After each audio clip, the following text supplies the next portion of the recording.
It was static or what? Yeah, just static. Yeah. But is it okay? Get a shirt. Is it the shirt's problem? Sometimes you have to- Really? Well, it's a Salvation Army special, if that helps. I'm a Salvation Army poster boy here. Everything except underwear. You draw the line, yeah? Yeah, I do draw the line with underwear for sure. You can pick up good buys. I know. I don't know why people wouldn't shop there all the time. This I got brand new from Price Value Village. This one Yeah, it still has tags. tags on Nice. Yeah. Yeah, that's good. That's good. for 100. Oh yeah. Somebody had told me, he said, they do have new stuff come in. Just Mhm. sort of like cycle through. Mhm.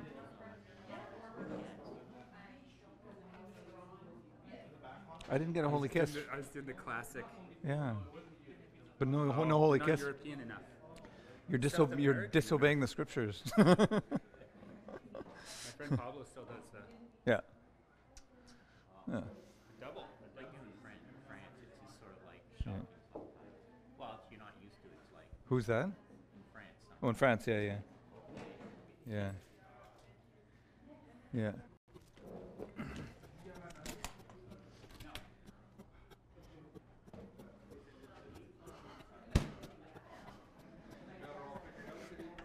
I think so.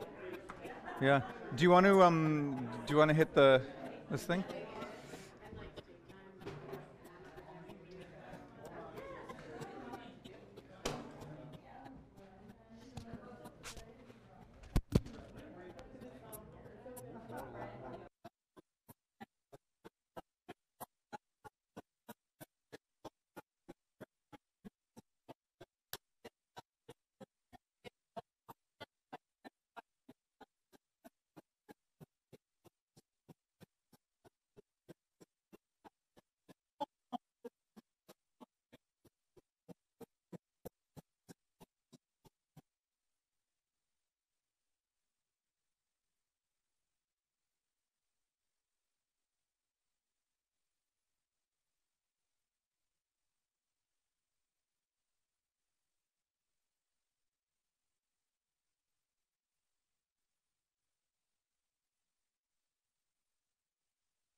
Tonight's going to be all about how Jesus fulfills the law. So you'll see it fits. Yeah, fits. See if you can take me past the outer courts into the holy place, past the brazen altar. Lord, I want to see your face. Pass me by the crowds of people and the priests who sing their praise. I hunger and thirst for your righteousness, and it's only found in one place. Take me in to the holy of holies. Take me in by the blood to the holy of holies. Take me in by the blood of the Lamb. Take me in to the holy of holies. Take the coal, cleanse my lips, here I am. Take the coal, cleanse my lips, here I am. Take the coal, cleanse my lips, here I am.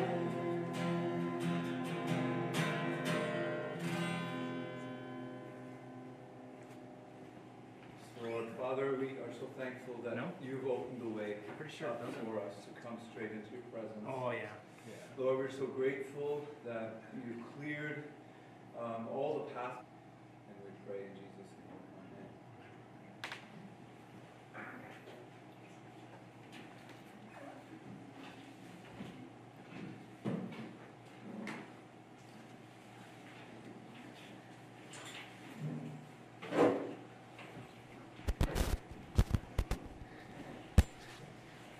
Well, thanks for coming.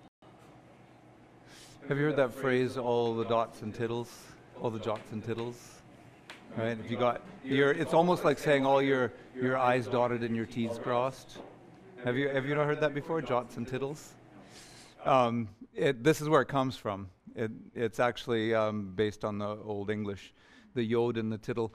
And the yod is in Hebrew, is the smallest character there, right? So in other words, even the smallest little letter won't change by what Jesus has come to fulfill. And then the tittle is that little flourish there, so you can see the difference between a tittle and a no tittle. Okay, so Jesus is using this kind of Hebrew figure of speech, at Hebraism, to say not even the slightest little change to the law, because it's all going to be fulfilled. But the question is, how is it going to be fulfilled? All right. Who wants to keep reading? Therefore, whoever relaxes one of the least of these commandments and teaches others to do the same will be called least in the kingdom of heaven. But whoever does them and teaches them will be called great in the kingdom of heaven. Okay, keep going. For I tell you, unless your righteousness exceeds that of the scribes and Pharisees, you will never enter the kingdom of heaven. All right, and there's my question. What does this mean? Any ideas about what this means? First, put it out to everybody. I need to get my coffee there. 1 sec. Yep. Thank you. Have you ever encountered these verses before? Yeah? You've thought about this before? How can your righteousness exceed that of the Pharisees? And unless it surpasses that of the Pharisees, you can't even enter the kingdom of heaven. What does that mean? Okay, this is a thing, right? Yeah. So, basically, the Pharisees and scribes were not righteous in the eyes of God. They were unrighteous. They did not accept God's rule of perfection, for they felt they themselves could be perfected in their works beyond the law. Okay, but in the law itself it says, do this and you will live. Right? Yes. And as far as they were concerned, they were obedient to the law. They understood themselves to be keeping the law. It was everybody else who wasn't keeping the law. So Jesus said to them, okay, on the outside of the cup looks nice, but the inside dirty. Okay. Yeah, good. All right, hold that thought right there. All right, so in the very beginning, I think it was our second evening, we went through like the whole history of the whole Bible, basically. And we did it through the covenants. Do you remember this? Some of you were here for that. And do you remember what the Mosaic covenant was? The covenant that God made with Moses? Any memories of this? What was the Mosaic covenant? What did God promise to do through the Israelites? He would make of them as a nation his treasured possession, and they would be a kingdom of priests, didn't it say? As well, in all of his creation. Right? Yeah. So just before, you've heard of the Ten Commandments, right? So just before the Ten Commandments are stated, this is where this is, the Mosaic covenant. So I want to just kind of bring you back to that. Very kind of classic etching. But this is the Mosaic covenant. So when Jesus was speaking to his hearers here, this was the covenant that they were under. This was exactly the covenant that they grew up with. They knew that whatever was required of them, it was through this. Okay, so what was promised is the nation of Israel will be God's special possession among all the nations, yes? And they will be a kingdom of priests to the world. But what did they have to do in exchange? Because a covenant is an agreement, right? So just like, and I gave you the example of my own marriage covenant. We made vows, and then we gave signs of the covenant, right? So Israel had to make an agreement with God. So God said, I'm going to do this for you, but what are you going to do for me? What's that? Follow 10 commandments and then a few more. Like 603 more. So all that God told the people was, all I'm asking you is that you obey me. Right? And the people were like, yeah, we can do this. We can obey. Now, God hadn't given yet the commandments, so it was almost like they got kind of tricked into, I think sometimes that God has a sense of humor. But here you go. Not just 10, but since those were free, I'll give you 603 more. Here you go. Right? So actually 613 laws of Moses make up the Torah. Okay? Now that's just what's in the revealed law of God through Moses. Now what the scribes and the Pharisees were so good at doing was they put what they call a fence around these. They put up a fence around these commandments so that you couldn't even get close to breaking it. All right? So for example, the very first of those, of the first commandment back in the garden was don't eat of this tree, right? And it wasn't enough just to say don't eat of this tree. The fence around it is to say, oh, you can't even touch it. Right? And did you remember that's what Eve said? We can't even touch it. She added a commandment to keep people from getting close to breaking these commandments. Right? And if you look at the kind of combined commandments of the scribes and the Pharisees, what would become the whole body of Talmudic literature from the first century, it's 613 laws plus hundreds more. Right? So it's not enough just to say, honor the Sabbath, keep this day holy. Then there's all these rules around that to say, okay, this equals work. This many steps, that's work. If you light a fire, that's work, right? So it was kind of rule upon rule and line upon line, right? So there was 613 plus more. Okay. And what was the sign of the covenant? I've given you it right there. The sign of the covenant was circumcision. So all covenants had a sign, right? So my marriage covenant has a sign, this sign which is the ring, right? It symbolizes the covenant itself. So too, under the covenant with Moses, the sign was, and you can look it up for yourself, Exodus 31 makes it really clear, I've given you my Sabbath as a sign for this generation and the many to come. And Ezekiel 20 repeats it there as well. Okay? That's important because we're going to get back to that later. Okay, but then we talked about how Israel went into exile. Do you remember that? Why did they go into exile? What was really the heart of why God disciplined them? Do you know? Following false gods, yeah. Yeah. And what was their attitude towards the law? Rebellious? Okay. Well, this is a very indicting passage from the prophet Isaiah. All right, so the prophet Isaiah, this is when Assyria was just about to come in and take over the northern kingdom. Right? And he said, this is the reason why this is happening. This is why this is coming down on you. Right?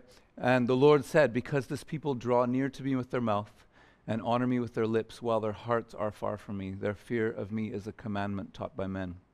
Therefore, behold, I will again do wonderful things with this people. With wonder upon wonder, the wisdom of their wise men shall perish, and the discernment of their discerning men shall be hidden. So here was this outer shell. It was basically an external observance of following laws or commandments. But basically God's indictment of them is that their hearts were far away from them, from who God is, from God's heart.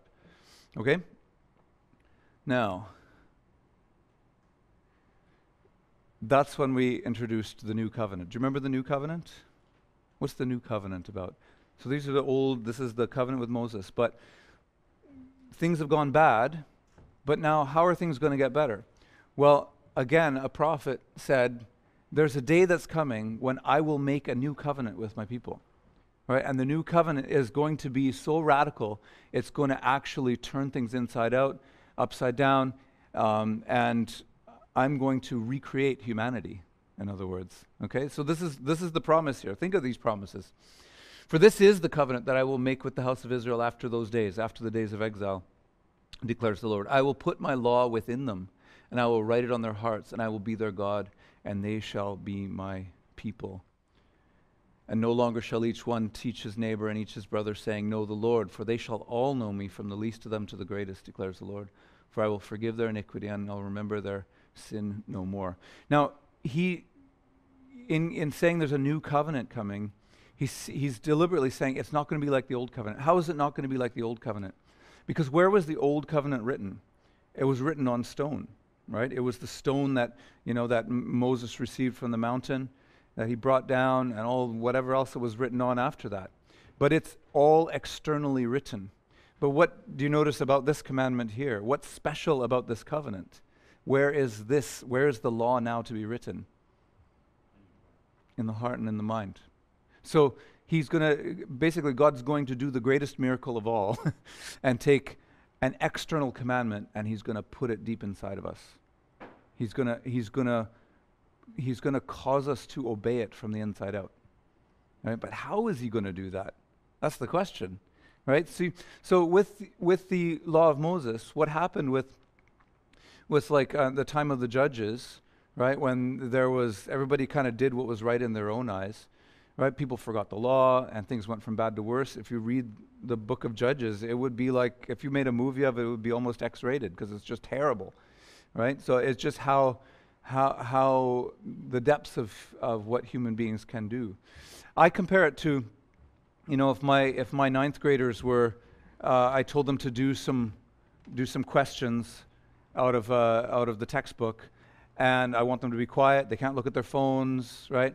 As long as I'm there standing over them, they might actually obey me. But what happens as soon as I step out the door? As soon as I leave the room, out come the phones, right? Are the kids reading their books? No, not at all, right? Because they needed me as the external motivation to obey constantly, right? So, too, with the law of Moses, there was always the external motivation, right? And didn't we just read that these people draw near to me with their lips, but their hearts are far from me because their obedience to me is just commandments of men. It's basically the threat of punishment, right? If you're afraid of punishment, that's not an internal motivation. That's not motivation from the inside out. It's an external motivation, right? So what the new covenant was going to do was going to take that law and put it deep inside of who we are, right? So that it would transform us from where? The inside out, rather than the outside in, okay? Because it never works to go from the outside in. It only works to go from the inside out. So Jesus is going to teach here in this chapter what I call inside-out righteousness. Okay? So inside-out righteousness, that's what we got.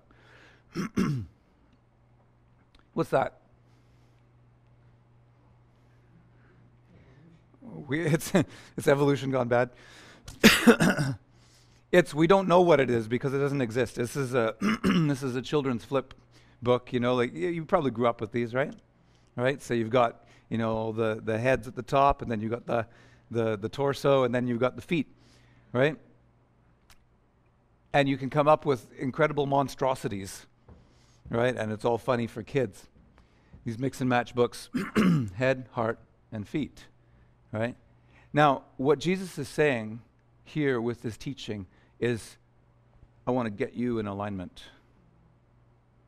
I want to match head, heart, and feet, right? Because what he was saying to the scribes and the Pharisees was, yeah, your mouth is saying one thing, right? But what you're doing in the marketplace is saying something totally different. And we don't even want to know what's going on in your hearts, right? Because what's going on in your hearts is like as he describes it, whitewashed tombs, looking great on the outside, but inside full of dead men's bones, right? So what Jesus is saying is, through his teaching and through this new covenant, through the reality that he's going to bring, he's going to have a people that are going to be aligned head, heart, and feet. So what do I mean by that? Well, heart, your emotional center, the things that you want, the things that you desire, right? The things that you prioritize because these are your passions, right? When that matches up with the things you think about, right? The things that you reason with, the things that the various kind of aspects of your worldview, what you say you believe. So it's kind of like what you say you believe and what you want to believe and what you show you believe. Head, heart, and feet, right? And they don't always match, do they? Right? So this is what Jesus is saying. Unless your righteousness exceeds that of the Pharisees, it's not enough just to have your feet doing the right thing. It's not enough just to have your head saying that it's doing the right thing, right? So what he's trying to do is get his disciples for them to say they believe what they also want to believe and what they also show they believe. All right, that's discipleship right there, and that's got to happen from the inside out. Okay, so we'll just kind of hold on till later that idea that Jesus said, I haven't come to abolish the law, but to fulfill it. Okay, hold on to that thought. What does it mean to fulfill the law? Right? And he says, not one of these laws is going to be erased. Not one. Right? They'll all be fulfilled. The question is, how are they going to be fulfilled? And this is what I think a lot of Christians, people who have read his teaching and that, they don't really see how it fits together. What I'm hoping to do today is to kind of figure out how it fits together. Okay? So then Jesus, the rest of the chapter is him saying, okay, now what does this look like? So you've got the law, and then now what does the law look like from the inside out? That inside out righteousness, what does that look like? Okay, so here it goes. So there's a good picture of Cain and Abel, the very first murder. Yeah. And who wants to read this? All right. You have heard that it was said to those of old, you shall not murder, and whoever murders will be liable to judgment. All right. And then? But I say to you that everyone who is angry with his brother, some manuscripts have without a cause, That's important. will be liable to judgment. Whoever insults his brother, the Aramaic word is raka, which literally means empty one, but probably meant empty-headed or foolish, Mm-hmm. will be liable to the council. And whoever says you fool will be liable to the hell of fire. Okay. So basically Jesus is saying, okay, you're congratulating yourself because you haven't murdered anybody. Good job. You can hear Jesus almost being sarcastic there, Pat him on the back. You haven't murdered anybody. Hooray for you. Right? But what else do you do? What do you do in the heart? What do you do on the inside? What sort of righteousness do you have from the inside out? Because we've already seen, you're the kind of people who don't murder people. That's great. Most of the people in the world don't go out murdering people, right? But what about this stuff here, right? And he gives these two things here. Anybody here been angry with a brother? Anybody? Never. Okay, so only Daryl is honest here. All right, thank you, Daryl. Okay. Yeah, well, do you know what? I will humble myself to tell you this story. My brother, he's bigger than me, and he's always been bigger than me. There was, in other words, there was never a time when he couldn't beat me up. All right, so I never even in my growth spurt was I able to ever get the better of him. So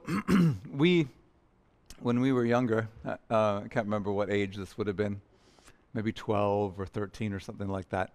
We were really mean to each other. And his way of being mean to me was to pound on me, because he was always bigger than me.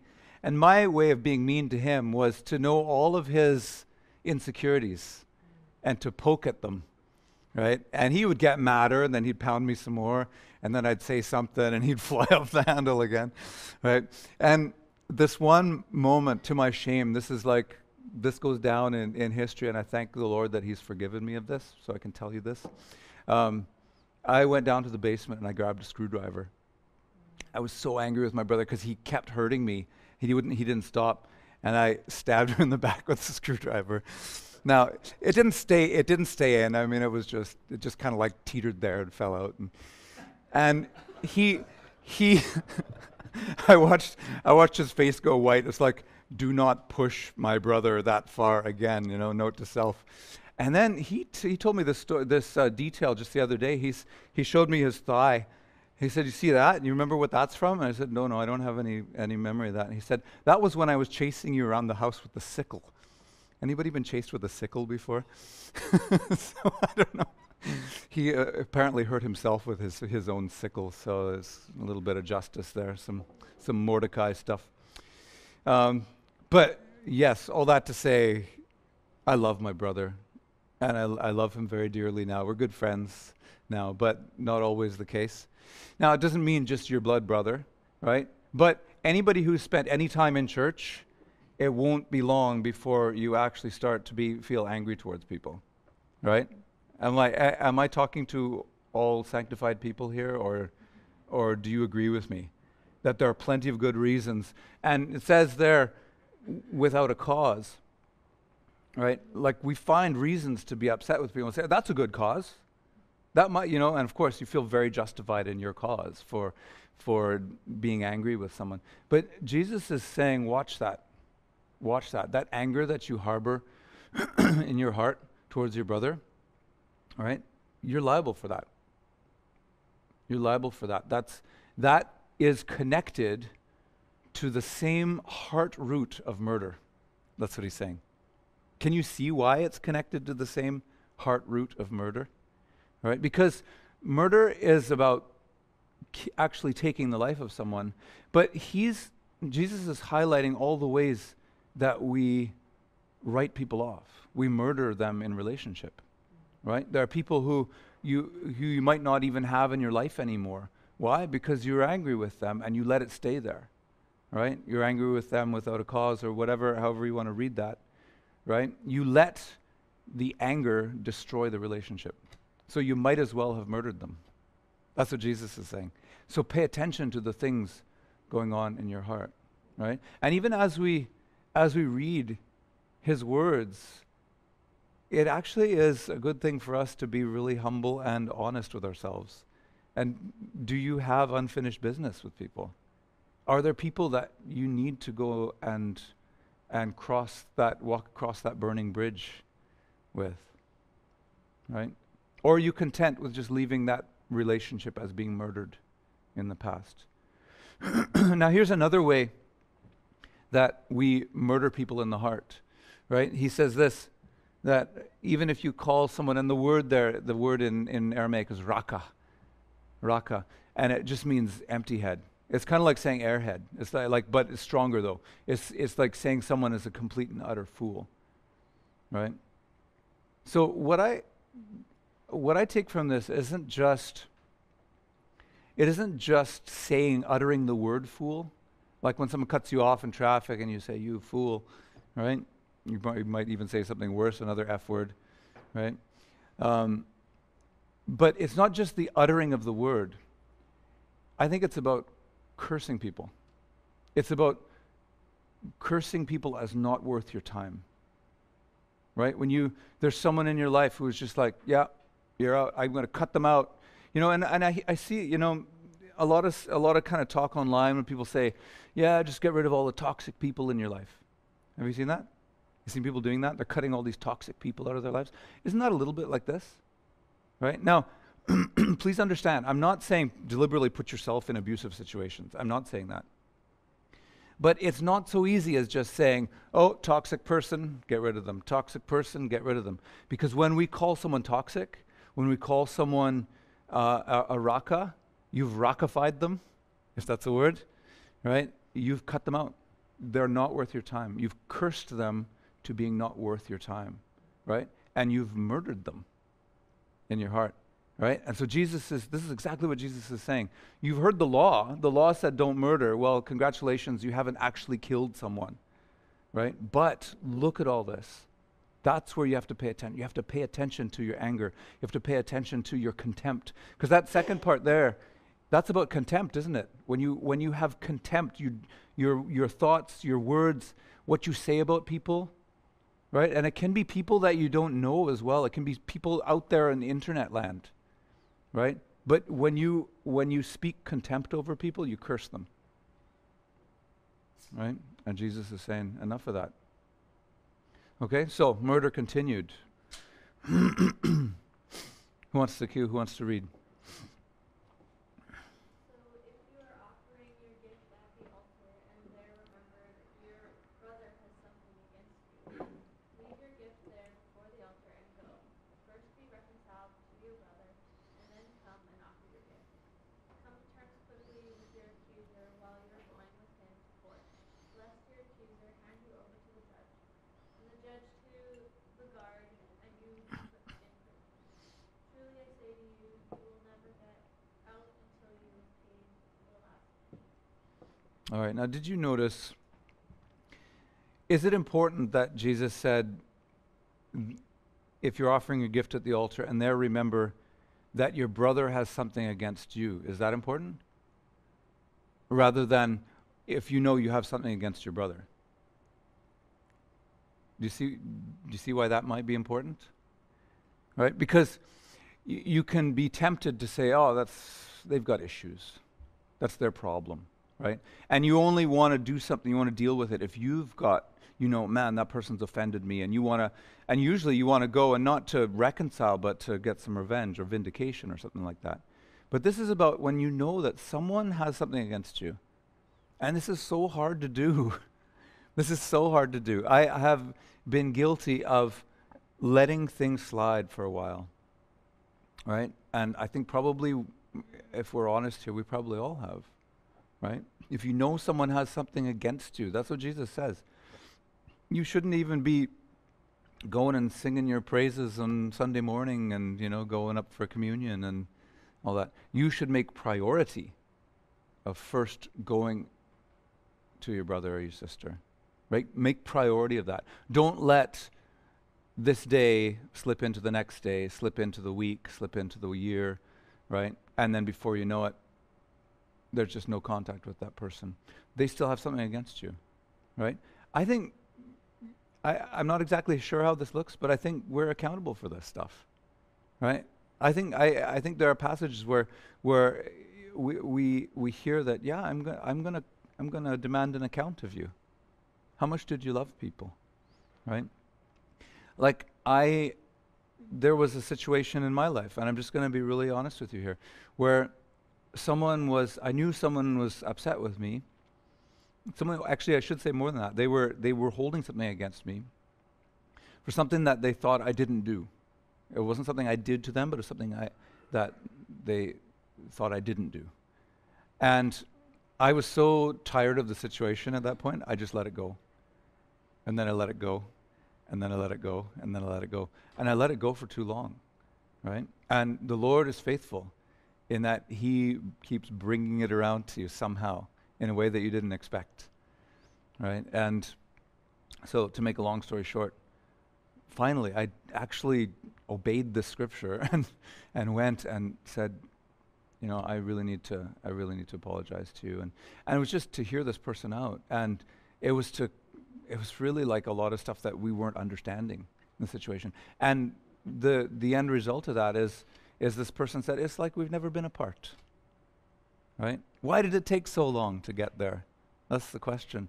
But Jesus is saying here, make priority of this. You don't go and act spiritual. Don't go to church and do all the churchy thing, right? Don't go and, go up there and play on the worship team and, do all this. Go and do this first. That's what he's saying. Make priority of this, right? And, I think we need to let Jesus' words bother us. We need to. We can't, like these, when we read these words, they're familiar enough, but that phrase, familiarity breeds contempt. You just forget. You just kind of like, oh yeah, I know that's there. It's kind of a high ideal, but no one can really obey that, so oh well, right? Or you can say, no, let these words judge you. Let these words sink into our hearts and say, I got to do something about this. In fact, I got to do something about this tonight. I don't know. Maybe I'm talking to like totally sanctified people here. Maybe. I don't know. But do you see how Jesus puts this together? Yeah, don't murder. So your feet aren't murdering. But what's your head saying? What's your heart saying? Right? And if your head and your heart don't match your feet, Jesus has a word for that. Remember the word for that?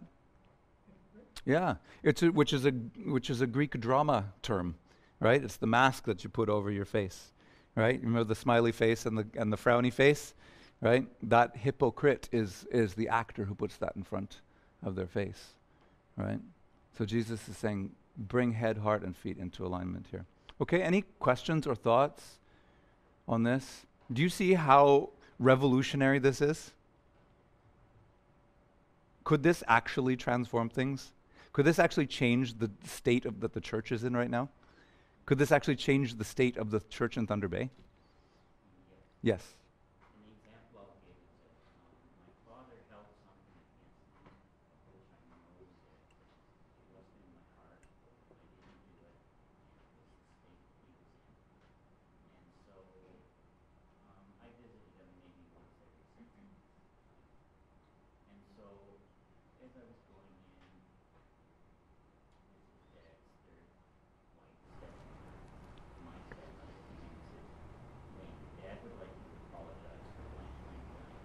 Oh, really? I'm sitting there and I'm going, okay. And this is what I thought about. First of all, I just thought not a prophetic situation. Mm-hmm. And then I go, hey God, I don't mind doing it, but I can't see where the issue is now.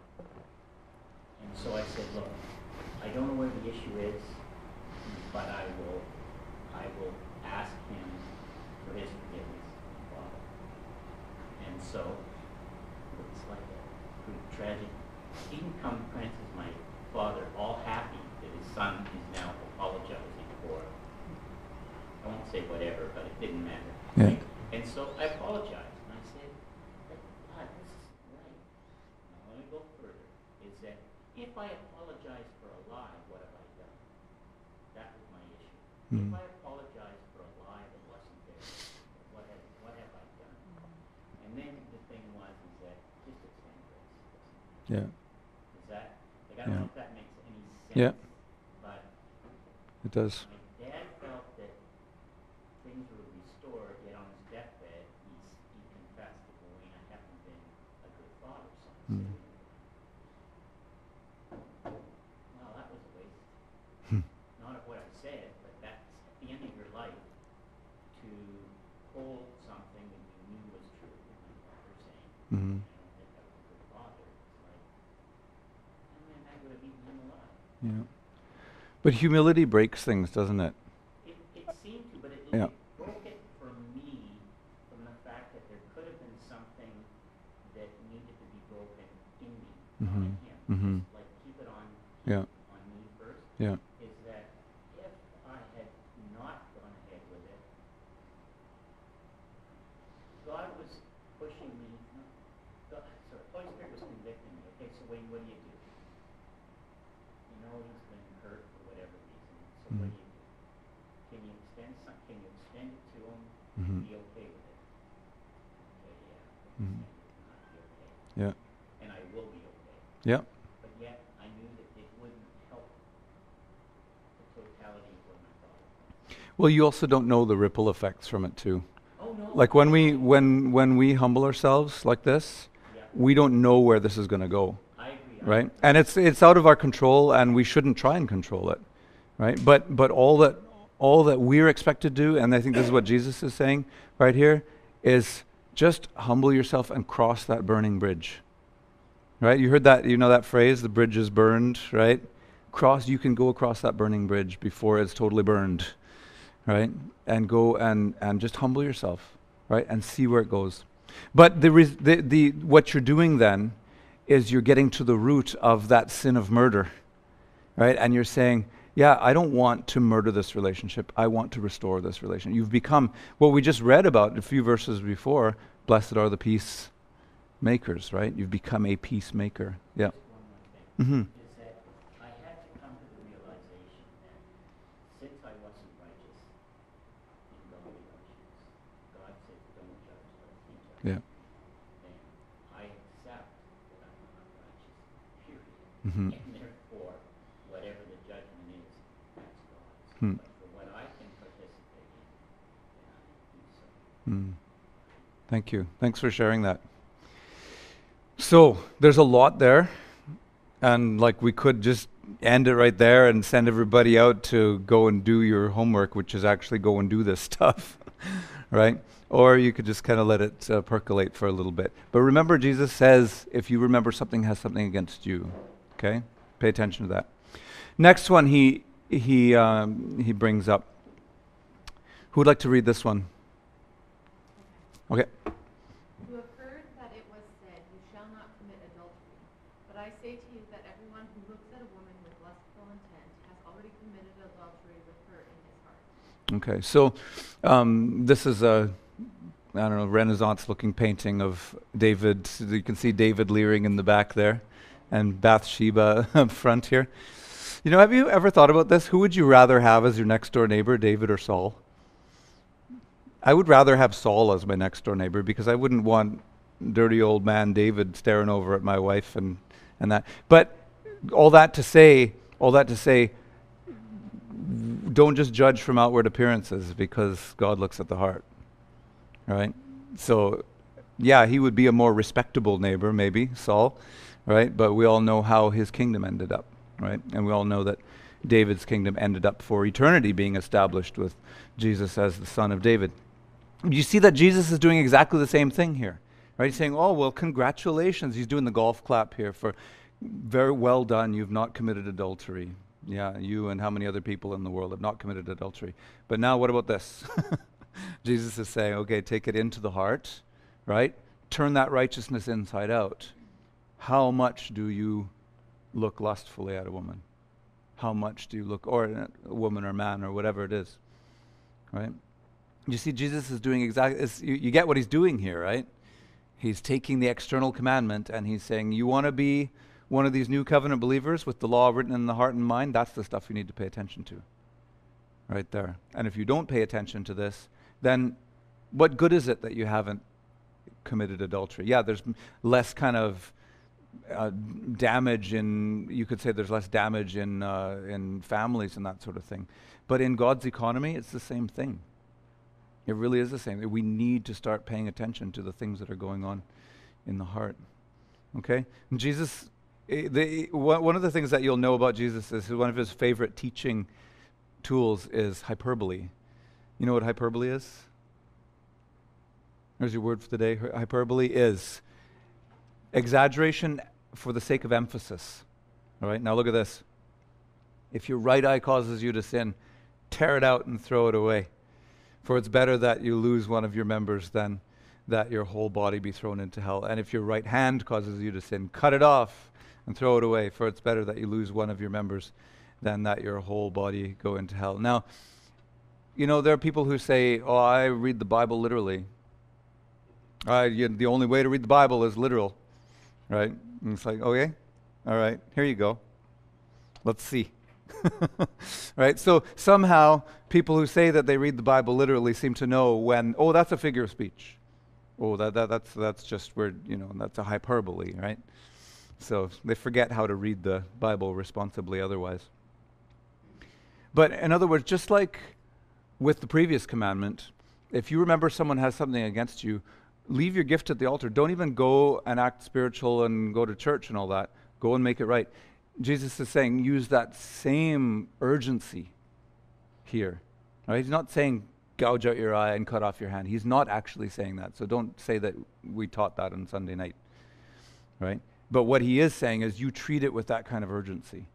Exaggeration for the sake of emphasis. Right? To say don't let it slide. Don't just say, oh, yeah, everybody, you know, and everybody laughs at porn. Everybody laughs like it's just a joke. It's like, yeah, I mean, most, you know, I don't know what percentage of people watch, you know, our websites on the internet is all porn, but it's just a joke to people. It's a joke in media and our culture and everything, you know. But Jesus, quite to the opposite, says, no, you treat that with the seriousness with which I see it. Right? If you want to be inside out righteousness people, you don't mess around with porn. You don't mess around with with entertaining thoughts that objectify people, right? Yeah, I mean, it's pretty straightforward there, don't you think? Yeah? Any questions? I'm not asking for big confessions here, because this could get a little bit embarrassing here. But any thoughts on this? We live in an oversexed culture, don't we? Like everything comes back to sex. Whatever product, it gets sold by sex, right? If the sitcom writers can't think of a good joke, throw in a sex joke, right? It's gonna, that gets the cheap and easy laughs. We live in an oversexed culture, absolutely. And children are sexualized at a very young age, right? But Jesus is saying, you take that very, very seriously, right? Do not mess with this. All right? And kingdom people don't. Kingdom people know how serious this is to objectify people. In the same way that kingdom people know how serious it is to murder relationships, kingdom people also know what it means to sexually objectify people. Right? And they treat it with that kind of respect. Any thoughts, questions? Can we live like this? Can we live this kind of standard? Because there's a whole stream of Christianity that says, oh, this is impossible. You can't. Jesus is just teaching this. He's just teaching this to show you how much you're a sinner. There's a whole stream of Christian theology that says that. But I'm of the view that Jesus wants to so transform us, that he wants to so transform us from the inside out to match head, heart, and feet, that he gives us freedom from this stuff. I actually believe that. And that's why the very opening slide there was, be perfect as your heavenly Father is perfect. And we'll unpack that a little bit more. Just for me, coming out of like more of a moralistic emphasis Mm-hmm. on like being right for the sake of like being right. Yep. And just learning so much about how it's actually just about love and personhood and interaction between beings, Mm-hmm. and like the dignity of that. Yep. And so like what your foundation of what you believe a human being is. Yep. Yep. So, Because both of these commandments have been about a breaking of relationship. Either a murdering of relationship. I'm going out on a limb now to say Yep. that all of righteousness is just about relationship. Whether At to this God or... point in my theology. Yeah. All right. Okay. Any other thoughts on that? This is such an indictment of 21st century North America. Actually, the whole world. The internet. I think, both of these also speak to humanity bearing the image of God Yeah. and the way that we deal with that. Yeah. Yeah. We talked a few weeks ago about how we no longer see people through the flesh. We now see people as spirit beings. We see them as new creation. We see them as the inestimable worth that they are. Right? And if that was the case, then you certainly wouldn't be messing around with this. Yeah, exactly. Thank you for that. Next commandment, divorce. Okay, what's going on here? Who wants to read this? It was also said, whoever divorces his wife, let him give her a divorce. But I say to you that everyone who divorces his wife, except on the ground of sexual immorality, makes her adultery. And whoever marries a divorced woman. All right, so what I'm not going to get into here is the debates on the question of divorce and remarriage, because actually it's a thorny issue, and there are some other passages that we'd have to bring into it. But what is, on a very simple level, what is Jesus saying here? What he's indicting the people that were listening to him that day about was that when divorce was being used to discard people, right? My wife's not sexy enough anymore. She doesn't look like the girl I married when she was 21, or, and well, you trading in for a newer model or something like that. That's what he's talking about here, right? And that's why he actually puts that little clause in there, except on the ground of sexual immorality. He's not saying that you cannot ever get divorced, right? There is actually grounds for divorce, and that's a topic for another time. But Jesus does actually teach on this elsewhere, and Paul talks about it as well. But what he's talking about here is you take divorce lightly, but it's, again, back to what you're saying. It's about the murdering of relationships. It's just the discarding of people as disposable, right? So, yeah, I just say my talak, talak, talak, or whatever it is, right? I declare that I divorce this person. And then he or she is on their own. They're off to fend for themselves, right? And Jesus actually is, it sounds like he's not being compassionate to the woman, right? But actually in this case, he's being compassionate to the one who's been discarded, right? He's actually saying, you know that when you do this, you've put her in a place of from now on being called an adulterer, right? The woman at the well. That's why she was, she was married several times and was with the man she was with, who she wasn't even married to. Like, it begins this whole spiral thing in Jesus' day of stigmatizing the person who was discarded.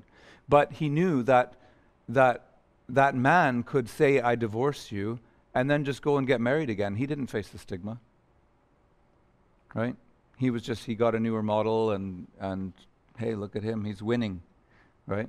Meanwhile, the person that he's discarded gets stigma upon stigma upon stigma, right? And that's why you have situations where Jesus is meeting with a woman who's caught in adultery, right? That famous passage from John chapter 5. And of course, the obvious answer to ask, if the woman was caught in adultery, where was right? And yet it's the woman who's caught in adultery, right? So this is exactly what Jesus is confronting here, right? The injustice of what it was to divorce and discard someone like that. Okay, and it was an injustice to her, right? So I think that's what he's saying here. Again, there's more, but I'd like to keep going. But you see how it comes back to, yes, the outward observance of this law, right? But now look at the heart, what's going on. He keeps bringing it back to the heart. Okay, what about this one? Who wants to read this? All right. Again, you have heard that it was said to those of old, you shall not swear falsely, but shall perform to the Lord what you have sworn. But I say to you, do not take an oath at all, either by heaven, for it is the throne of God, or by the earth, for it is his footstool, or by Jerusalem, for it is the city of the great king. And do not take an oath by your head, for you cannot make one hair white or black. Let what you say be simply yes or no. Anything more than this comes from evil. Yeah. So Jesus is kind of adding these kind of oaths one on top of the other, almost like he's pretty comical, right? He's saying, like, don't swear by heaven or the throne of God or Jerusalem. It's the city of the great king, or even your head, right? And it's a little bit like, oh, I promise, I pinky swear, I cross my heart and hope to die. It's that where you kind of add all these kind of extra little layers of accountability for yourself to try and convince someone that you mean what you say, right? But actually Jesus is saying, well, are you known as someone who means what they say? Why do you need to add heaven, the throne of God, the footstool as Jerusalem? Why do you need to keep adding this stuff? Why do you have to make oaths like this? It's because people don't know you to be a person of your word, right? If people knew you as a person of your word, then your yes would mean yes and your no, no, right? And it's back to, if you think back to the relationship, right? Out of honor and respect for someone, if you said yes to them, right, then you mean what you say to them because they matter to you. That's it, right? You mean your no or you mean your yes. I suppose that means let your maybe be maybe. There's a time to say maybe it's sometimes, I think, right? But it's back to people. If people know you to be honorable and have integrity, and that you don't need to add all these pinky swears, right?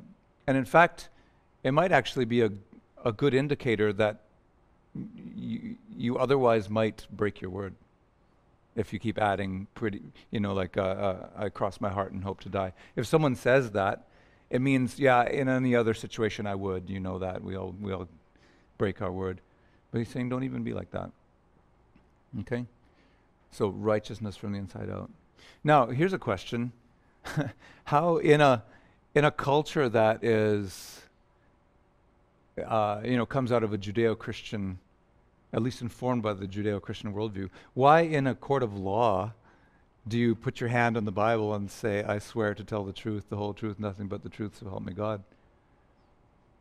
Right? Where'd that come from? It's kind of disobedience to this, isn't it? Right? So I wonder if, I've never been in this situation, but I wonder if I could go into a court of law and say it's against my religion or against my faith to swear on the Bible. And they'd be like, what, you don't believe in the Bible? No, it's because I believe in the Bible. It's because I take the Bible very seriously that I will not swear on it. Right? Because this is what Jesus says. All right. I don't know. There must be some dispensation for that in the court of law. Is there? They let atheists swear on a book by Richard Dawkins or The Origin of Species. Yeah. And then I think they can let you swear on the Quran. Yeah. And the Bhagavad Gita and whatever else. What's that? The eagle feather, yep. But can you not swear on anything at all?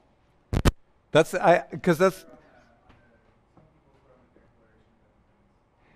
even that, could I actually opt out of swearing at all because of this passage? To say, Jesus tells me not to swear at all. I'm just going to say, yeah, what I'm telling you is the truth. My yes is going to be yes, and my no is going to be no. And my maybe will be maybe. Do you swear on your obedience to Jesus Christ? I wonder. I mean, probably someone has made a big deal of that at some point, because actually that's pretty clear, right? I often wonder these things, like where there's a clear teaching in the scriptures and people just ignore it. Like another one, I think it's in Matthew 23, where Jesus says, don't call anyone your father. Now, it doesn't mean, I don't think he means your actual biological father, right? Because he does elsewhere talk about honoring your father and mother and all that. So it's not about not acknowledging that you actually have a father, right? But there's a strong warning to, I think it's to the Pharisees, the woes to the Pharisees, where he says, don't call anyone your father, because you've got one Father who's your Father in heaven. And don't call anyone rabbi, because you've got one teacher who's the Christ.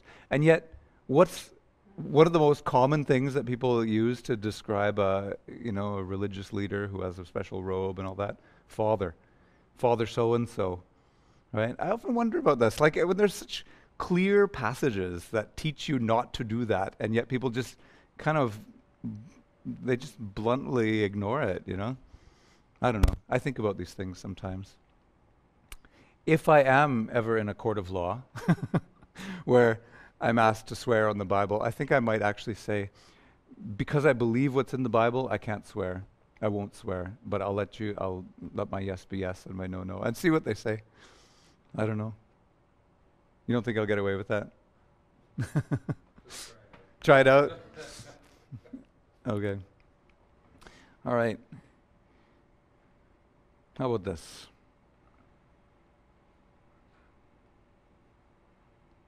Same readers. That's all right. For you have heard that it was said, an eye for an eye and a tooth for a tooth. But I say to you, do not resist the one who is evil. But if anyone slaps you on the right cheek, turn to him the other also. Mm-hmm. All right. You want to keep going? And if anyone would sue you and take your tunic, let him have your cloak as well. And if anyone forces you to go 1 mile, go with him 2 miles. Give to the one who begs from you, and do not refuse the one who will borrow from you. Okay. This passage is very well known and is probably one of the most disturbing ones to try and live out in a nasty and violent world, right? And what how do you live this sort of thing out, especially when the times get darker, right? There's an Anglican scholar by the name of N.T. Wright that I like, and he talks about how this is not a saying, oh yeah, just make yourself a doormat. It's not that. Remember we talked about the meek shall inherit the earth, and meekness is about having a sword, knowing how to use it, but keeping it sheathed, right? It's having a humble power, right? And these teachings here, I think, are something very, very similar to, it's kind of like him unpacking what meekness looks like, actually. Right, so one of the things that N.T. Wright says is that if someone strikes you on the right cheek, right, it's like that. It's a backhand, right? And if someone is right-handed, most people are right-handed. It's a backhand like that. But what he's saying is, turn the other cheek then, and let him have to hit you properly. Let him have to give you a proper punch then, because he just gave you an insulting slap like that, right? But now up the ante, all right, and say, now hit me properly, all right, and see what happens then. And I don't know. I mean, I don't know how you feel about that reading of it. I'd never heard anyone else teach like that before, but this one here, it's kind of in a similar vein. If anyone would sue you and take your tunic, let him have your cloak as well. There were only 2 garments that any Hebrew man wore, right? So you would wear underneath, you'd wear your tunic, and then over that, your cloak. Someone wants to take your cloak. So in other words, what Jesus may be saying there, and this is N.T. Wright saying this, he says, if someone wants to take your outer garment from you, strip down naked and let him take the other thing as well. Right? That's pretty extreme, right? But in doing so, what are you doing? Right? Because it's not just, oh yeah, I'm a doormat here, just keep taking and taking, right? It's not that. It's actually what doing this kind of this kind of creative, nonviolent resistance does is it exposes the evil for what it is. It exposes it by saying, okay, you just smacked me, now give me a proper punch. Now really do violence to me, right? And then we'll see what's in your heart, right? And same thing here. You want my my cloak? Why don't you take everything? Right? Take everything. And there are people who did this, and Jesus is the first example of this, right? And it exposes the greed in someone's heart. It exposes it for what's there, right? And what about this one? If anyone forces you to go 1 mile, go with him the 2 miles. Well, again, this this Anglican scholar, N.T. Wright, he says that this is a reference to Roman law, Roman military law, actually, that all the territory that Rome ruled over, they could conscript anybody to carry their stuff with them for 1 mile. It was within the Roman military legal power to be able to tell someone from the occupied territory to carry my pack for a mile, right? And there wasn't really much you could do about it. But if this is so, then what Jesus is saying is, no, keep going. And in a sense, he's saying, do the same thing, right? Now really hit me, right? Or take all my clothes, right? And then what he's saying here is, you want to really oppress me? All right, well, I'll walk an extra mile, and then we'll see, right? And you can imagine in that scenario, there's the Roman soldier saying, okay, just put it down, just put it down. And just 1 mile, that's all I asked for, you know? And that, no, I'll keep going, with the potential that he could get in trouble. I don't know if that is how kind of exegetical that is, but it's interesting. And I thought it's one way to read it, right? But in all 3 of those examples that he gives, it is to say your nonviolent resistance does more than just, it's not people walking on you, but it's exposing what's there.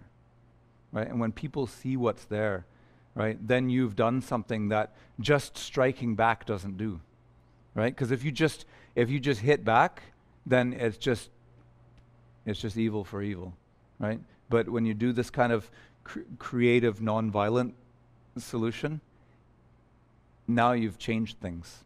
So, have you heard of like people call it the third way? The third way, yeah. The third way is like deep in our kind of the ancient part of our brains, we have this fight or flight kind of mechanism, right? Where like we respond in the face of danger by either fighting or fleeing, right? And what Jesus is saying here is, no, do neither. Neither fight nor flee. So in a sense, to kind of keep the rhyme scheme, neither fight nor flight, but light. Just stand there and enlighten the situation. See what happens. But you have to be creative about it. All right, so Jesus has given us some creative examples of this. And it's going to take us really creatively thinking through our own situations here. Right? And an example of this is, I think the whole civil rights movement was basically living this out. Was just by non-violently resisting, and with all the kind of news coverage and everything that was coming, it exposed the evil for what it was. Exposed it. Yeah. I was just thinking, like, when I read or hear a passage, it's a little bit tricky because one of the first things that comes to my mind is, is it a kind of resistance or protest? Because one of the thoughts is it to challenge the other person and offer the other face, or give more than he has, or is it to serve? So we have like two different ways to think about it. Yeah. Well, I think if we do it in the heart of Jesus, it's actually to serve them in the process. Yeah. Yeah. Our nature thinks, I want this person to walk by. So we have to. I'm just trying to put this comment that we have to be careful when we do it to not miss the target. Yeah. But also there's something about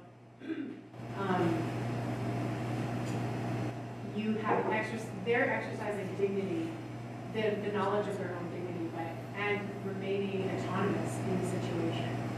Their autonomy in the face of oppression is very important. They've taken it into their own control in a way, like it's just flat out obedience to the one that's in power above. Yeah. It's like, I'm exercising my autonomy by deciding to do this. I think if we do it in the right heart, it is actually loving and serving the person who is doing this to you. But it's also to say, I'm not going to be a victim here. Yeah. I'm not a victim. In fact, I'm doing something proactive. I decide if I'm going to serve you. Yeah. And I do. Yeah. Yeah, it's tough stuff, though. It really is. And each generation needs to think it through. Like, I look at someone like Dietrich Bonhoeffer, and he had to think this through. You know, in the Holy Land, there's just south of Jerusalem, there's two places that are really close by. One is Masada, and Masada was where like the zealots during the kind of the war, and it was 70 AD when the Romans came and kind of squashed everything and they destroyed Jerusalem. The last place that they holed up was in Masada, but their solution was to fight, to fight against the oppressor, and that's why they're called zealots. But then just up the road from them was Qumran, and Qumran was where the Essene community, and their strategy was to stay out of it.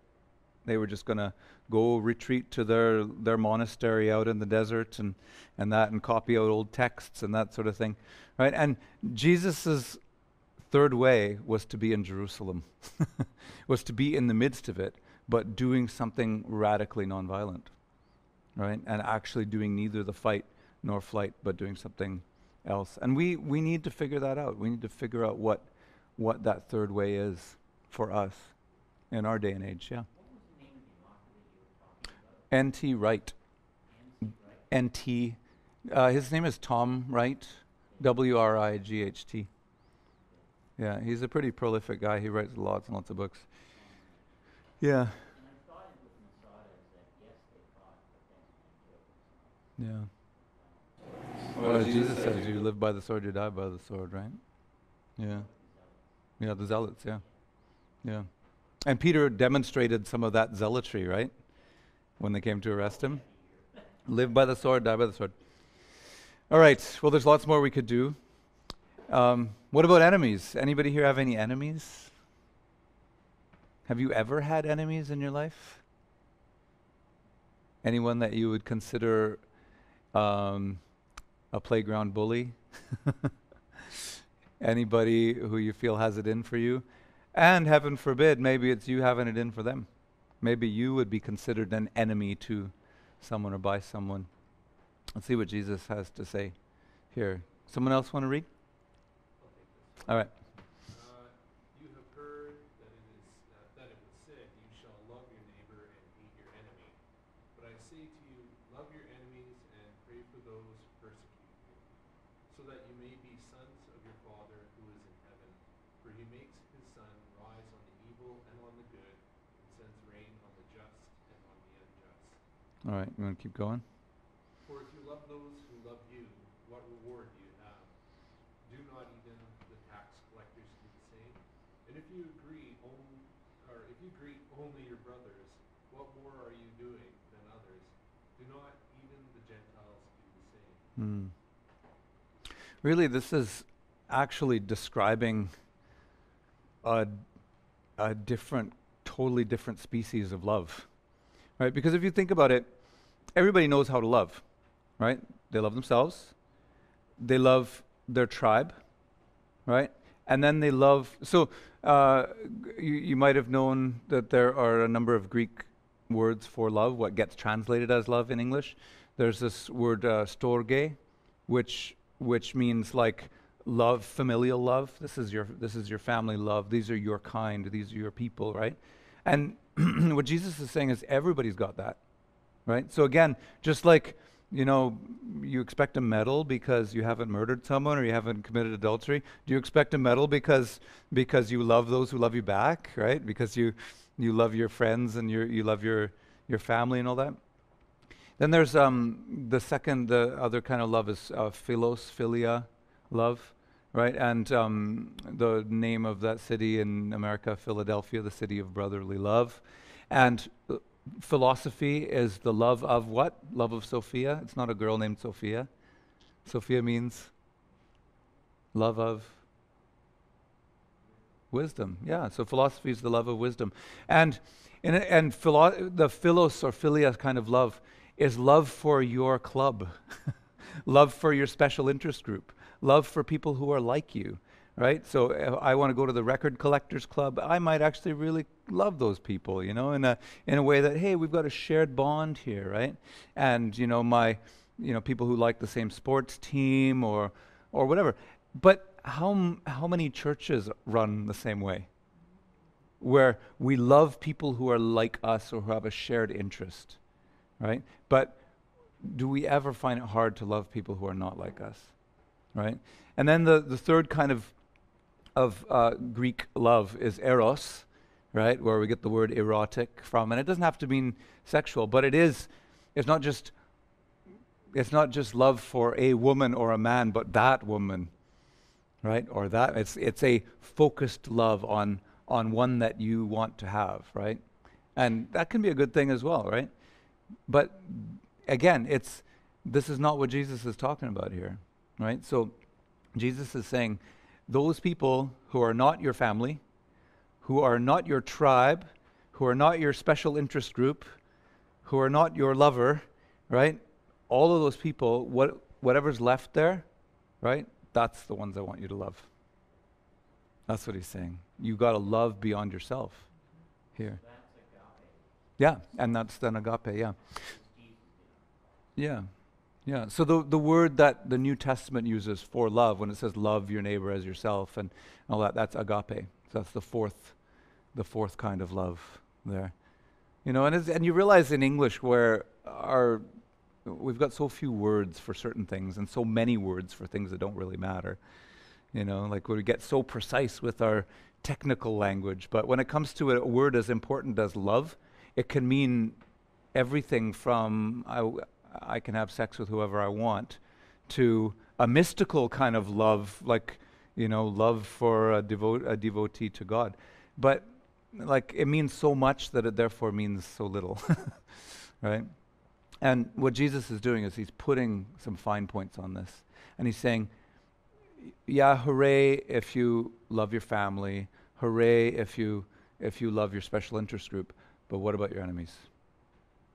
And he's just talked about his enemies, hasn't he? Right? So he's talking to his fellow countrymen, the Jews, and saying, how much do you love those Romans? How much do you love the people who have occupied your country? Right? And what does this look like? And if we, again, take it to 21st century, how much do you love people who vote that way? Do you love people who vote opposite to you? Or do you despise them? Right? Because the kingdom people that Jesus is calling us to be, we walk in love towards people who vote different than us, rather than thinking of them as being our enemies. Right? And we're not doing well at it. Right? We're terrible at it. Right? And the true tragedy, I think, is when the church is involved in this. The church is basically, the church, I think, is guilty of loving its own and only its own. Loving the people who love us back, loving our who we think is our family, and then loving our tribe and loving our special interest group, people who vote like us. Right? But look at the contempt that comes out. Remember, Raka? What about when that person who doesn't vote like you starts speaking? Then you call them Raka. Then you curse them, cut them off. They're not worth your relationship. Toxic people. Cut all those toxic people out of your life. You get the point? So a lot of stuff. How much would these teachings of Jesus transform all the stuff that goes on Facebook? It might actually change everything. It might actually cause some of us to get off Facebook. I don't know. All right. So here's the point. Jesus has given us 6 examples from the law, and he's taken the outward observance and he's sunk them deep into the very heart of who we are. And he said, what about those relationships? What about actual love? Because he says outward observance isn't enough. As I said, no one gets medals for not murdering and not committing adultery. Okay, and it's a very low bar, right? Because I'm not going to ask for show of hands here, but if I was, how many of you have committed murder? No, I'm not going to ask about adultery. But again, back to my analogy. Feet may be saying one thing, but head and heart something totally different.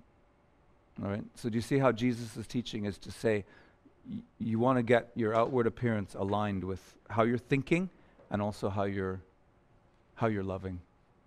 Okay? Head, heart, and feet. All right. So, how are we doing right now?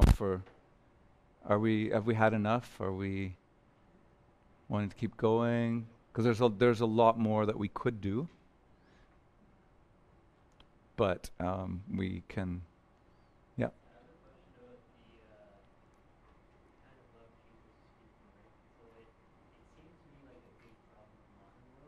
Yeah.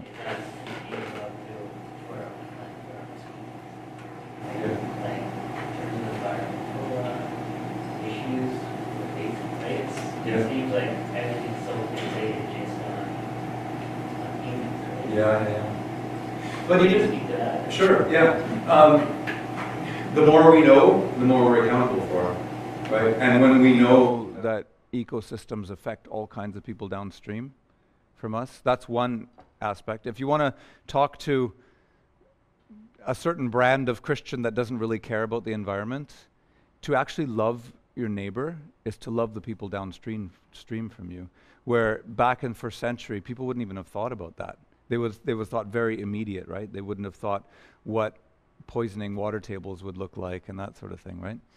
Now, if you want to read more of the kind of theology that I've been talking about, N.T. Wright, he actually is a very sacramental theologian, and he starts from the place of saying that actually all of creation is going to get restored, is going to get redeemed. So we've talked about this a few times in previous weeks, that I think God is restoring our understanding of the sacredness of creation itself, right? And that creation has been given to us not as an ashtray or a gold mine, right? Something to just pillage and plunder and that, but actually to steward, right? And more than that, to tend and care for. Because, and you want to read further on this, Romans 8 is all about it, that creation itself is going to be restored. It's going to be redeemed. Yeah, because now even Western knowledge, the science is saying plant consciousness is the thing that tree fungal networks talk to each other. Yeah. Right? That's what indigenous people have been saying forever. Yeah. Yeah. Well, unfortunately, Jesus doesn't say anything about, he does talk about birds and plants and that sort of thing, but as analogy and parables and that sort of thing, he doesn't tell us how to act in justice towards them. But yeah, I think we need to learn to extend it, actually, not just to humankind, but to creation itself. So I'm with you in that, but what does it look like? And I think the more we know, the more we're accountable for, in that sense. Yeah? Does that kind of answer a little bit? Yeah. I want to go back to one of the first discussions about going to your brother or judge and all that, to try to mend wrong beliefs or misunderstandings or bad blood between you and someone as soon as possible to avoid a situation. Think about in Canada and the States, our racial relationships, and how the passages work really well for individuals, but when it comes to group dynamics, you have a population that's Aboriginal that often, and is same with settler kind of European groups, thinking in terms of like they've done this to us, and so we know that many Aboriginal groups, have this. There's this frayed relationship, and they, as what was the word you're saying, they have something. There's something against us, and so how do we? But that's now we're talking groups, which seems a bit more difficult to navigate with that. I know that the Anglican, I think it's the Anglican Mission or the Anglican, has issued an apology, but recently a Pope has not. He kind of, I think it was like last week, he was asked to or he had an opportunity to give an apology for the residential school system thing, and he instead said that is like, it's not the Vatican's kind of like domain kind of thing. That's more like in Canada they need to. So how do we deal with the group dynamics with respect to that? Is there any way to transfer from individuals to bigger groups? I think the bottom line is it still has to happen on an individual level. So, but I think it should happen on group level. Like I'm all for, a national, like Stephen Harper in 2009 issued a national apology on behalf of the Canadian government for residential schools. But now, it's not up to us, me as a kind of white settler sort of. What I represent here, to say, well, he apologized, isn't that good enough? It's got to be up to now us, the hard work of being reconciliation for people, right? And I think that You can't legislate that. And if you try to legislate it, it will be justice denied for people. And by legislate, it means you can't, by law, force anybody to say sorry or to receive an apology or something like that. It really has to come down to personal relationships with people. It still does after all these years. You know, and I think that's true of all kind of social conflicts.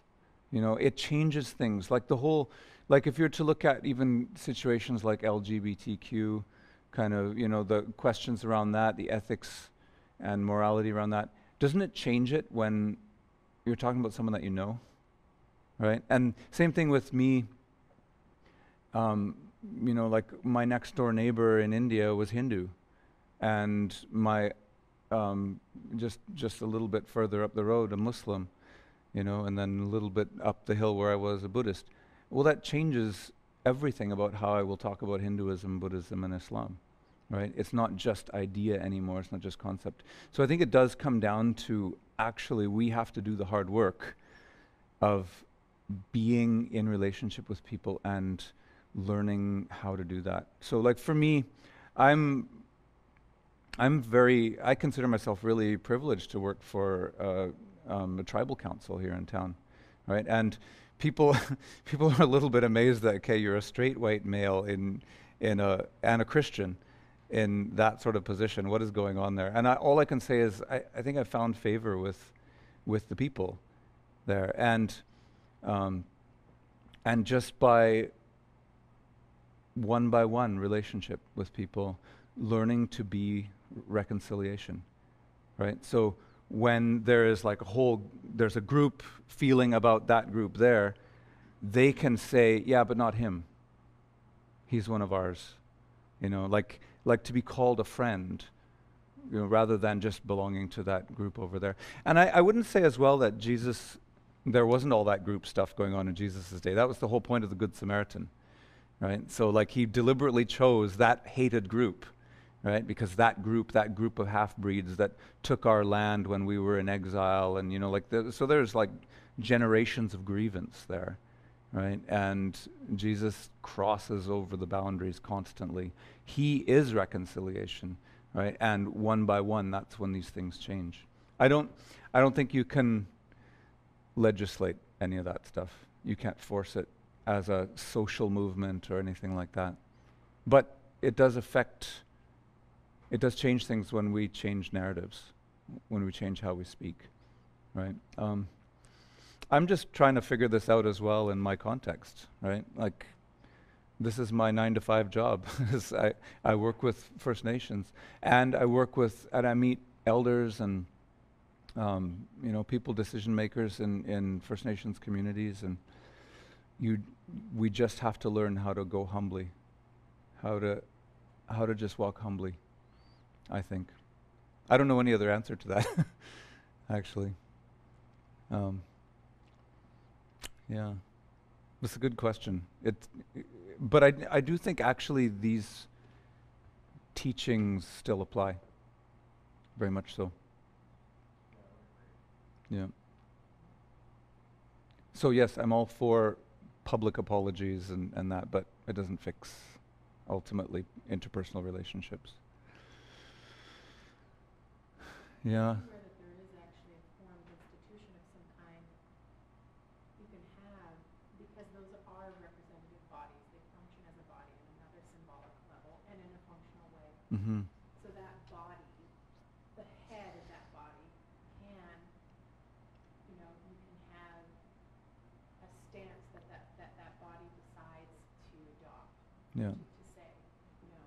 Yeah. Like I think the Mennonite Christian Yeah. Like, if you look into what they've done as a denomination, like they, from my knowledge, are one of the, like, out of evangelical Protestant Christian, whatever, they've done a lot of initiative to reach out and to make that effort with, on a large body-to-body groups of people contact. There's ways that it is happening. And interestingly, they were, as far as the denomination and its history goes, they were the ones doing much of the violence. They, as the... No, but they benefited from it all. Yes, that's true. Your Mennonites are good at that. They walk in all the privilege and all that sort of thing too as well. But yeah, it's interesting that they've been the ones to really Yeah, reach it's out. interesting. Yes. I just gonna the whole doctrine, it has to be inside out. And if anything becomes a structure, that's just Christian. Yeah, and anything. Just any two humans that sit down and have a conversation with each other. That's right. I guess my suggestion is if it's inside, hopefully it does get out Oh, yeah. into the I was, institutions. yeah, into- you need like, you know, I think, right, like, Yeah. it has to be. Head, heart, and feet. Our institutions, right? What's that? We make our institutions. Exactly. You know, we're members of institutions. Yes. Yeah. If the water's right in our terms. One of the things that makes it hard is just geography, because you have reserve systems that are pretty much isolated, and we have our cities, and so there's a physical separation that makes it harder for individuals to actually reach out now, because a lot of people just don't know any languages, and they're just not in their day-to-day lives, and so it just becomes.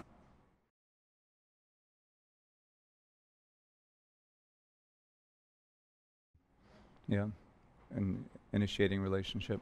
I'll tell you something that happened last week.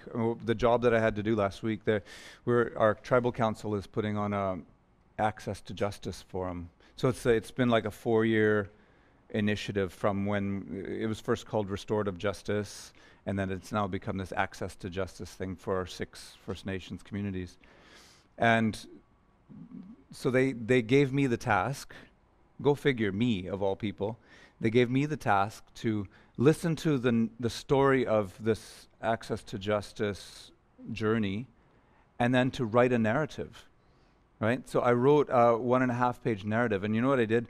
I wrote out the journey that they've been on, and I interwove through the whole thing, and then this stage we learned this, and this stage we learned this, and this stage we learned this. And my director was like, "This is so beautiful. How did you come up with this?" And you know what I told her? I said, "Well, I think the truth in your tradition is the truth in my tradition as well." So, she asked what I mean by that. I said, "Well, I look at the grandfather teachings, and to me that sounds an awful lot like the fruit of the Spirit. To me that sounds an awful lot like Jesus' teaching in the Sermon on the Mount. So I just bring the goodness of my tradition and listen to your narrative and put it all together, And she was like, "Oh, I thank you so much." She said it, and the last email she sent me, she said, "I'm going to take this home. This nourishes my spirit," and it was pretty effusive praise in that. But it's really, I was just putting what I know about Jesus into a context that people can understand, and where her tradition is honored in that, and so that's my job. one of many things that I do. She was seeing commonality, but there wasn't a difference, but there was a foundation. Yeah. And I see that when I said that we have to be reconciliation, I see that that's what I'm trying to do there, And then, when people, strangely, I have all kinds of people come to my office, close the door, and say, "Can we talk?" So there's this kind of almost like a chaplain sort of role, and we start talking, and they ask me, what I believe in that. I'm really upfront about who I am, and I'm a disciple of Jesus, and it's almost like they can say, "Yeah, but not him." Right? So yes, those residential schools did this, and those, the church did that, and all that. But if we can be these people, the people that Jesus is telling us to be, it will change everything, right? And again, it's a righteousness from the inside out, head, heart, and feet. At least that's my theory. That's what I'm trying to do in my everyday. But yet my commitment to the Lord is that when someone asks me directly, I will not be ashamed of the name of Jesus. That I will say up front, yeah, I'm a disciple of Jesus. And that's the commitment I've made to the Lord. But I'm not preaching all the time. It just kind of comes out, comes out in all of these kind of everyday situations. So, is that enough for one night? We didn't get to actually look at how Jesus has fulfilled the law, and he's fulfilled the law in at least 4 ways. All right, so maybe that's got to wait for next week. Okay, is that enough? Let's go to this question. I got all this stuff about purity laws, and look what you're missing. Okay, questions. Questions at the end here. Okay, looking at the 6 examples. This is homework for all of us. Is there anything you need to address? Or have you got it all sorted? No conflicts, no people you hold anything against. You've got no problem with pornography. Or is there stuff that we need to do? So that's your homework. The homework is now start living this out, living that inside out righteousness. Remember, new covenant people, the law written in the heart and in the mind. Yeah. That's why he's put it where he has. Or, in trying to do this, it will convince you of your poverty of spirit. Right? If you try to get on with doing this, you'll see just how poor in spirit that you are and how desperately you need him. Yeah. In fact, that was a whole bunch of stuff in the rest of these slides that we're not getting to. Okay. Good. All right. Well, thank you. Part 2 next week. All right.